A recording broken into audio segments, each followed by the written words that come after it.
Thank you for joining Dr. James, Rini, and I, the Curiosity Conduit, for a look behind the curtain of Letting Destiny Deliver. Dr. Rini is an author and has 47 years of experience as a practicing psychotherapist who brings profound insight into the dimensions of consciousness. I bring my own lens as a retired law enforcement officer, now immersed in the study of psychology. Together, we invite you into a dialogue where destiny meets awareness and curiosity leads the way. Today, we start Chapter 7, which is the toxic and the nurturing, and we'll discuss how the two tasks of the conscious mind/ego fit into that. This conversation may lead to feelings of inspiration and curiosity, and it could also create some inner movement. That's all welcome.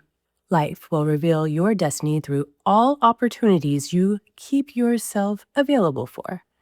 So allow yourself to stay open and let's see what destiny delivers. We're going to start off with this first quote. Toxic and nourishing elements seep into our lives through our relationships, our experiences or lack thereof, and the ways in which we see ourselves. And I really was thinking about two different pathways for this. And it was the first pathway, which talks about awareness of self. But the other one was really the fourth pathway of avoidance of passive information. I felt like there was two of them in there. But let me know what your thoughts are. That I think the combination of the two are necessary in order to be able to discern toxic from nourishing. And what are the ways that these toxic elements seep into our lives through our relationships? Like, what are some examples? Well, as I say here, relationships, But like, what do you mean by that? Like you said, it seeps in. Are you talking about like friendships or your personal relationships? Like, what do you mean? Like, how does it it seep can in? be everywhere. Like we need oxygen to live, but it also causes oxidation in the body. So even though it's nourishing, it also has a toxic element. Okay. So relationships can be nourishing, but they're also going to have toxic elements because that's part of a relationship is for us to work through them. If I notice that, you are being disrespectful to me, that's a form of toxicity. If we can talk it through and you recognize how you're doing that and how it makes me feel, then we're able to eliminate that toxicity. Nice exchange. Right. But both parties have to be pretty healthy to be able to do that. Unfortunately, toxicity just leads to more toxicity. Like people become toxic because they're not able to remove their toxicity. It's like somebody who smokes so much that they always smell like smoke because their body can't clean it out faster than they're putting it in. So everything has a level of toxicity to it. It's just the ability to recognize it and not be governed by it because toxic, drugs, alcohol, they're toxic, but they govern behavior because people get addicted to the ways toxicity seduces. Like I give you an example in relationships. The person may be very toxic, but the sex is really good. And because the sex is really good, they really try to make the relationship work even though it's toxic. Why is it that those two things go together? Because they freaking do. Yeah, they do. They do. Why? How does that equate? I don't get it. I don't know, but It for sure. does. But the only thing the answer that comes to mind is a general answer. Toxicity has to have something to seduce you and want it. Otherwise, why would you continue to immerse yourself in something toxic? Yeah.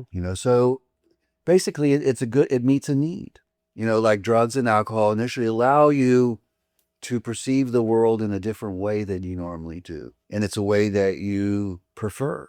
But then you get addicted to it and then it doesn't work as well anymore. And so then the toxic cycle begins because then you need, like addicts, pursue that original high that they'll never get again.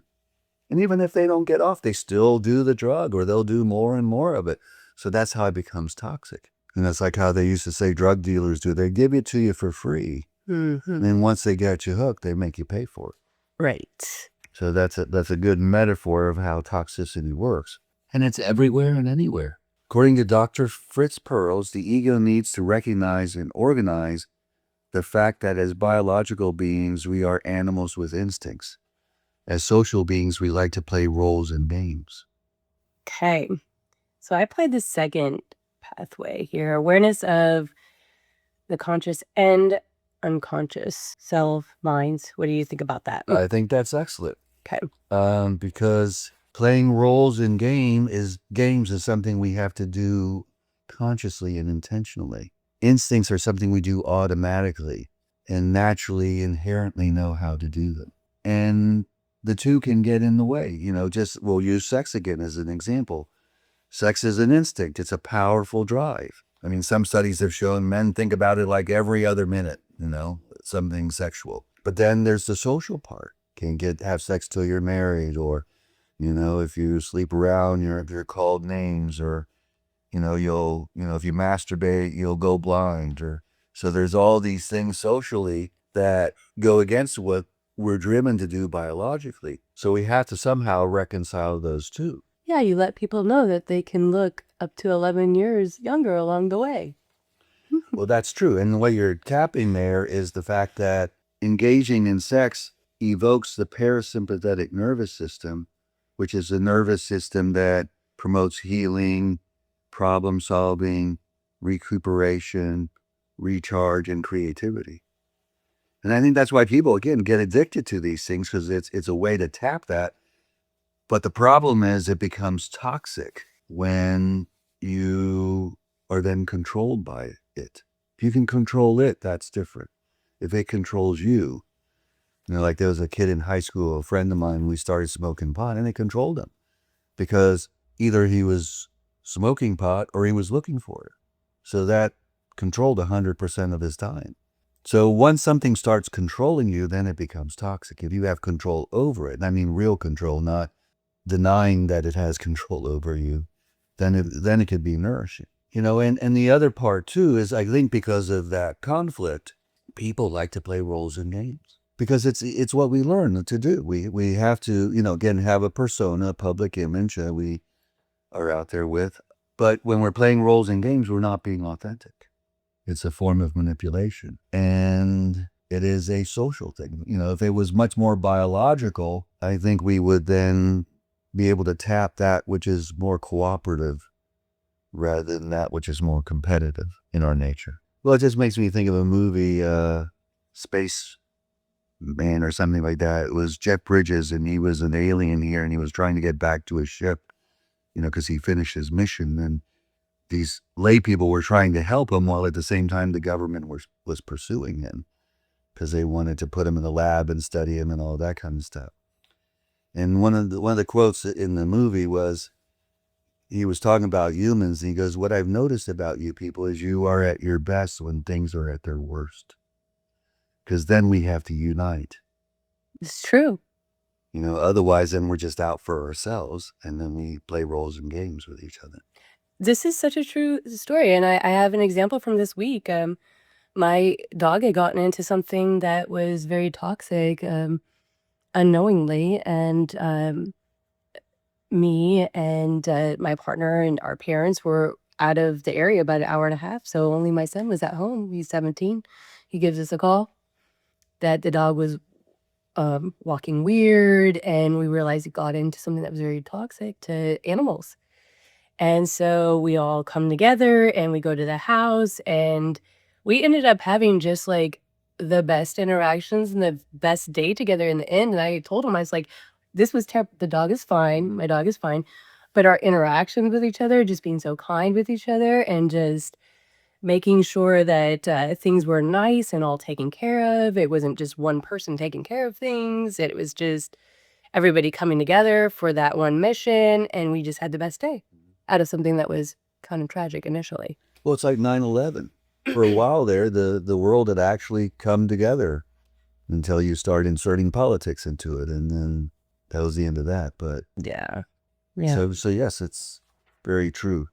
What would be nice is not to have a crisis in order to come together. For the conscious ego to be properly oriented, it must be able to do two things. One, discern what is real from what is fantasy. And two, discern the toxic from the nourishing. So can we start off with what is real from fantasy? Like, how does it do this? The conscious. Well, kind of, if we go back to that poem about fantasy and all thinking is fantasy, it's the conscious mind. The unconscious can't discern fantasy from reality. So it's the ego that has to realize, oh, wait a minute, that's my imagination. That's not something, that's true. Like there's an expression, believing is seeing. Seeing is believing, but believing is seeing too. If I believe something, I'm going to see it, whether it's real or not. And truth is necessary in order to have real choice. If I've been given an illusion of something, I don't really have a choice. Like when people lie, for example. Somebody says, oh yeah, I'm single, but they're really married. And then you get in a relationship with them and get, all emotional tied, and then you realize they're married. There's a difference there in terms of the information the ego has to deal with when it's dealing with reality versus a lie. So we can say, lying is giving false information, it's giving misinformation. And I don't know anybody who wouldn't want to know if they're being lied to.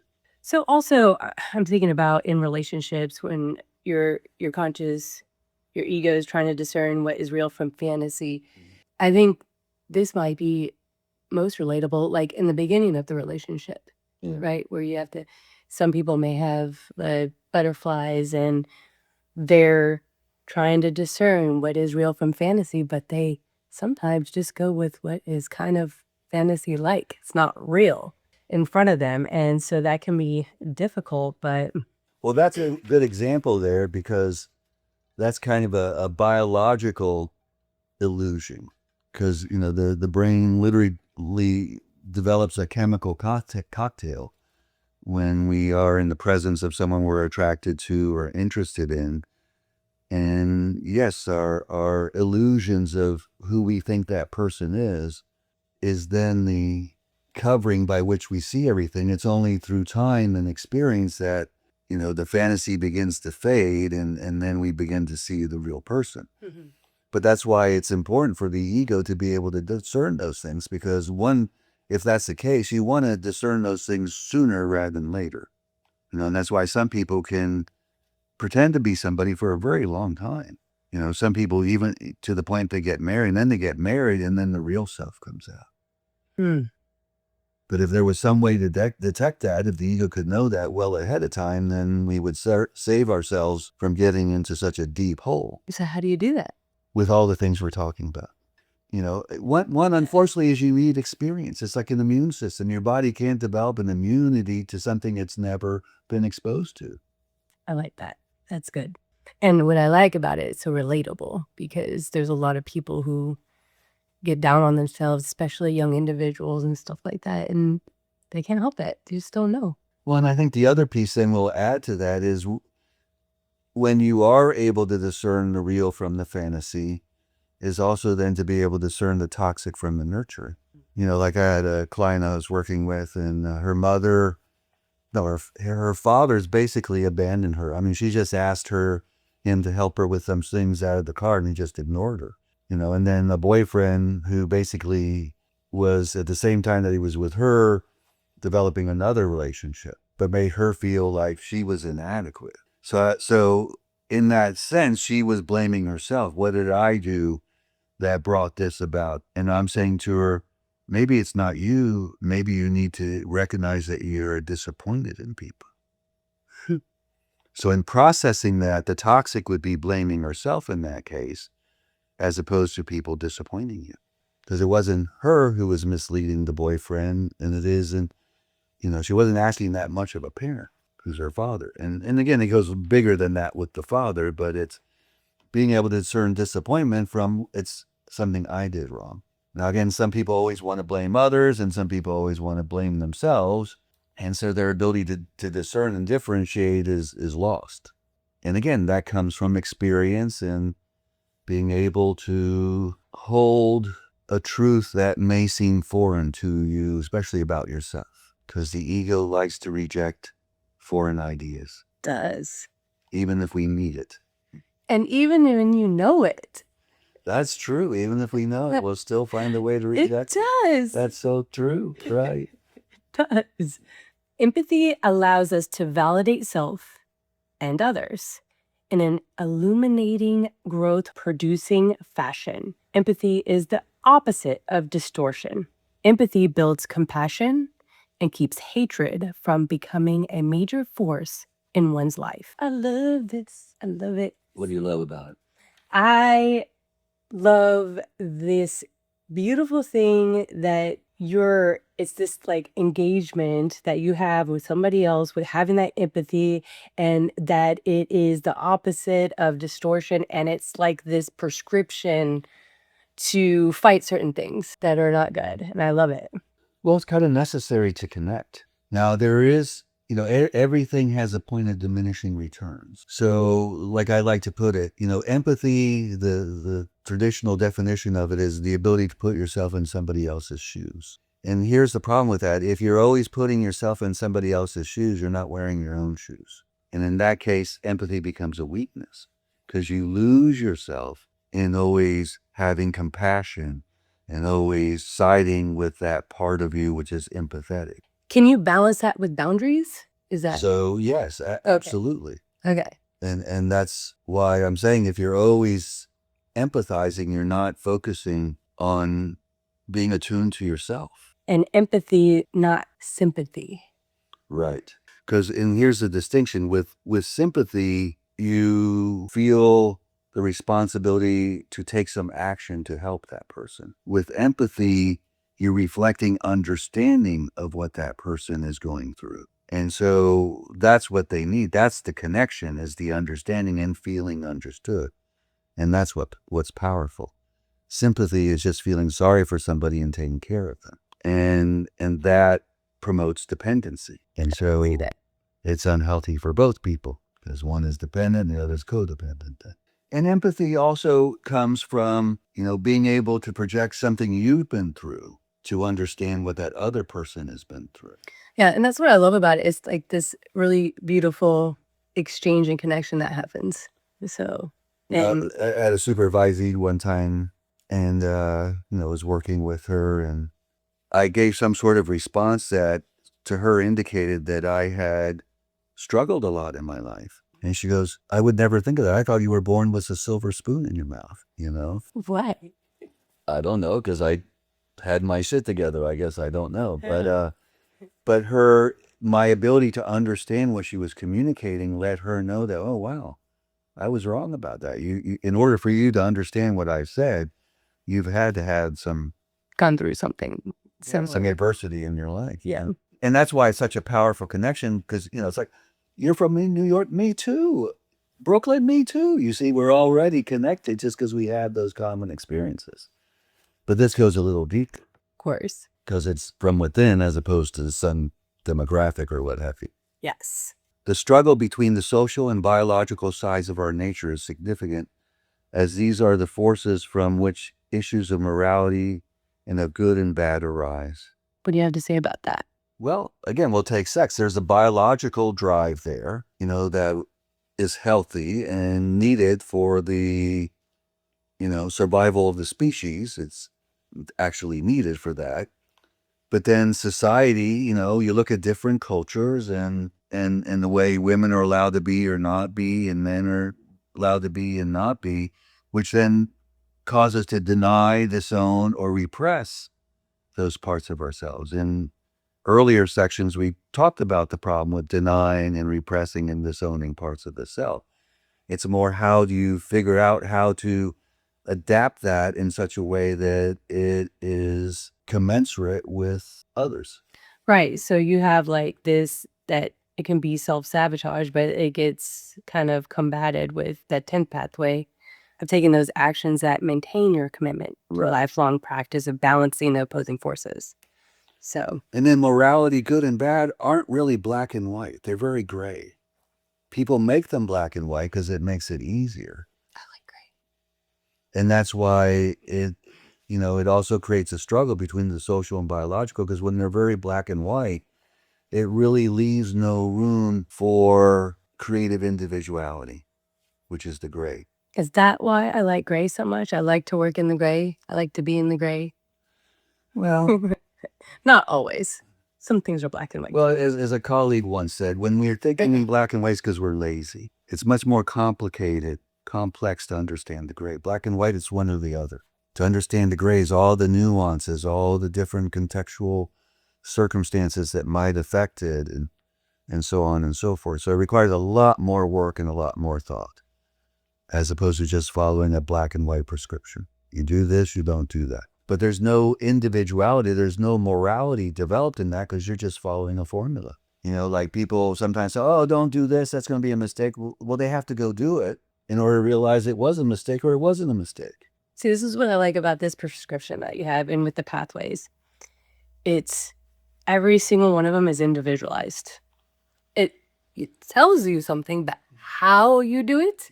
But that's It's all mental different, health, you see. you know? All mental health is all about our fulfilling our individuality. That's why it's letting testing deliver. If we're just, a template, we all live in the same housing, we're all entertained by the same thing, there's no individuality, then it becomes a collective. And in the collective, we lose our individuality. And we don't want to lose the collective for our individuality. It's a balancing act there. And the ego has to be very skilled to pull that off. But we're not teaching people how to do that. And so they get all beat up trying to go down this bumpy road with all these potholes, rather than a nice, smooth, freshly laid highway. Teach your ego how to be empathetic so that it remains socially balanced. Make sure your ego uses fantasy in a way that properly fills your social and biological needs.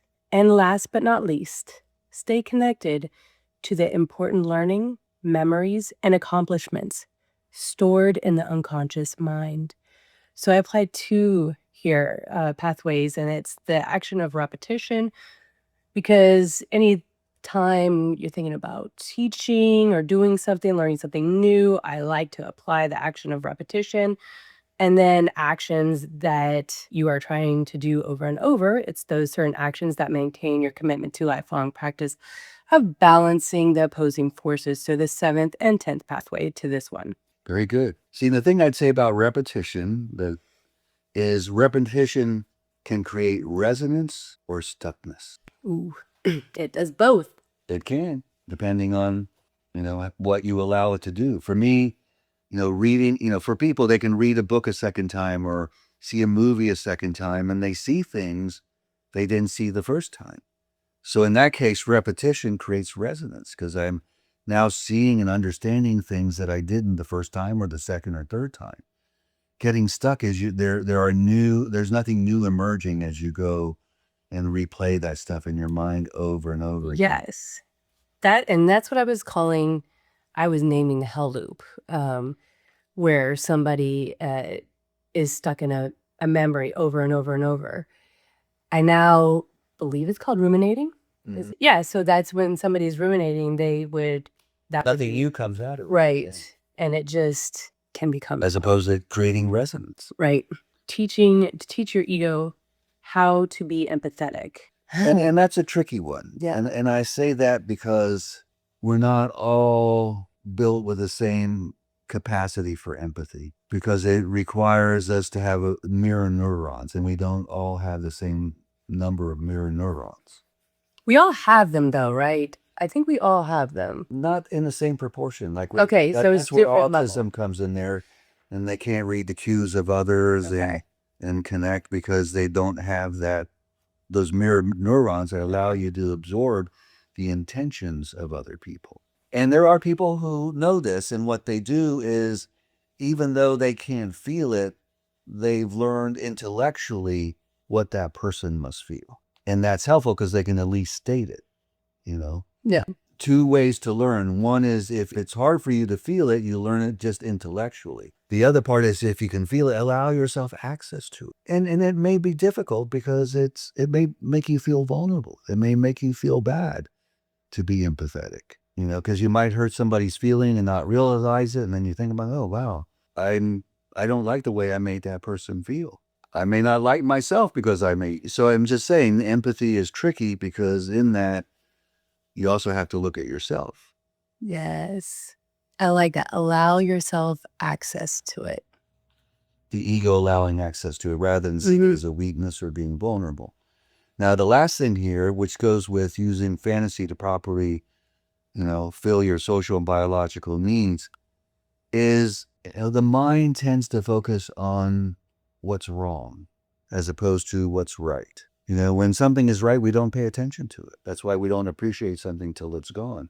Some people, for example, they'll do something wrong and they'll fixate on that for hours, for days, for weeks. But when we do something well or right, we tend to just dismiss it. Okay, that went well, and we move on. And to have balance, we have to not only focus on what we do wrong, but also what we do right. And being able to get that into our sense of self. Like I'm very empathetic. Well, I've learned that over the years.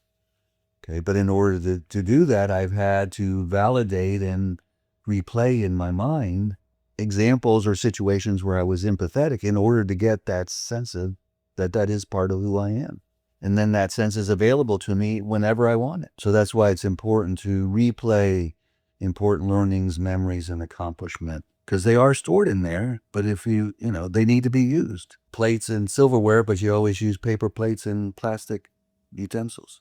It's in the drawer, it's in there, but you don't access it. You don't take advantage of it. Thank you for joining Dr. Rini and I on this journey behind the curtain of letting destiny deliver.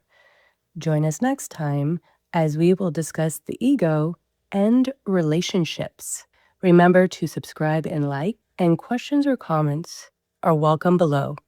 Now ask yourself, what part of life might destiny be trying to speak through right now?